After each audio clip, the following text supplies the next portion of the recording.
Hi everyone.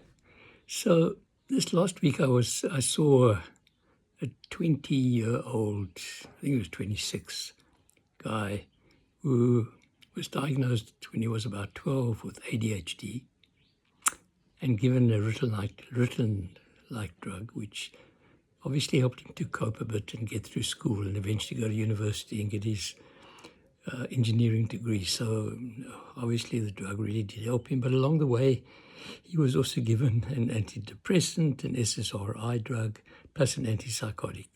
So emotionally, obviously, he wasn't doing that well, even though he was given all these drugs.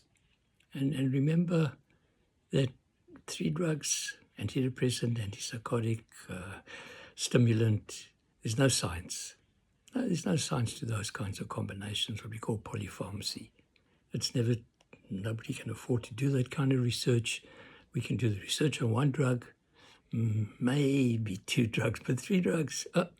So anybody who's taking more than 1 drug even is basically doing their own science. And each person is totally unique and individual. But what interests me here is this whole question of the ADHD diagnosis. My sister, who works with children who are struggling at school, says that it's these kinds of diagnoses that psychiatrists give to children is all nonsense. She says it's not the problem with the children, it's a problem with the teacher. That the teacher has to teach a class of 30, 40, 50 people. There's no way they can do individual teaching. So that means that she says these children who are so-called difficult and not coping at school or have just a unique way of using their mind. They don't use it exactly in the same way, but the school system requires them all to function in the same kind of way. I'm sure that I would have been ADHD diagnosed if there was such a diagnosis when I was at school 50, 60 years ago. There wasn't such a diagnosis. So I struggled through school. I mean, I failed standard 1, couldn't cope. Eventually, I managed to come third in my class and stayed third in my class till I finished, and did medical degree. I wonder what would have happened if I was given all those kind of drugs. You must remember that, for example, the so-called antidepressant. I mean, what does it do? It's called a serotonin uptake inhibitor. It blocks serotonin uptake. And the whole thing is that, serotonin is the happy hormone, which is total nonsense. There's no evidence for that at all. You can inject as much serotonin as you want into people. It doesn't make them happy. So all these so-called neurotransmitters, serotonin, dopamine, they are chemicals. They're not our emotions. Our emotions are reflected into the body as chemicals.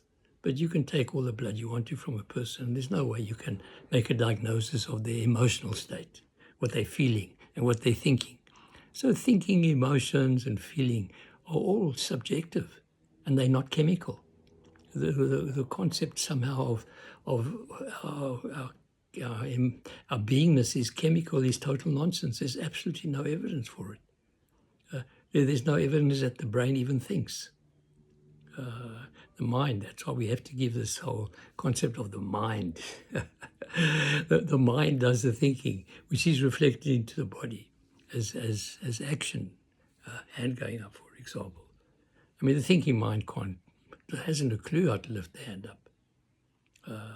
So thinking, we have to be really careful with the thinking mind. It's very, very limited. And we have other components, other functions like feeling and emotions. But these are not chemical. And I keep pointing this out over and over again. We are not a bag of chemicals. And that's why drugs don't answer the problem. Science makes it very clear that antidepressants don't actually make you happy. They make you bland. Yeah, they make you bland. And that's why a person with serious depression happy to be on an antidepressant, which makes them bland. They'd rather be bland than depressed. But yeah, who wants to be bland? Unless you're seriously depressed, of course. So we need to be really careful around this whole idea that somehow chemistry is the answer to to health and ill health. It's not. Chemistry is, as I keep saying, moves at centimeters a second. Light energy moves at 300,000 kilometers a second. So we are not a bag of chemistry. We are an energy informational system expressing itself into chemistry. So serotonin is not our emotions. It's just a reflection of our emotions, and we need to understand that. So, yeah. So the trouble with ADHD in young children is that they just, and I don't know, a lot of the problems that children are having at school is because the children that are coming in now have got a totally new way of operating their thinking mind and their beingness and their knowing. They don't operate in the same way. And we need to understand that. They need to have a different kind of teaching, which today the schools are not capable of doing. So to give them a label like ADHD is a little bit unfair, because it makes them think that they're not normal. And actually, they're probably more normal than we are. They're the ones that are probably going to be able to run this world, not us with our, what I call linear thinking mind. They can see in holes. They can see at the creative edge. They think differently. I always say that you've got a point of view and I've got a point of view. The more points of view, the better the view. But that's not the way most people think. Most people want you to think their way. And if you don't think their way, they don't like it. We run into this trouble of thinking that our thinking is always the truth, which is total nonsense. Thinking is just thinking. It doesn't have, it's very linear, very narrow-minded. So we need to get past this idea that somehow what we think is true. That's incredible arrogance. Most scientists will tell you that the world is so complex we can never really truly understand it. Anyway, that's another story. So, yeah, so be careful with your children. Be careful with handling your children and giving them drugs. The drugs limit their creativity, their edge.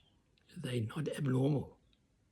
They may be seriously here to come and make the change that we need to have in this world. They think differently, completely, very differently. And they need a different kind of approach to bring them into the world where they can do the work that they need to do. Have a good day.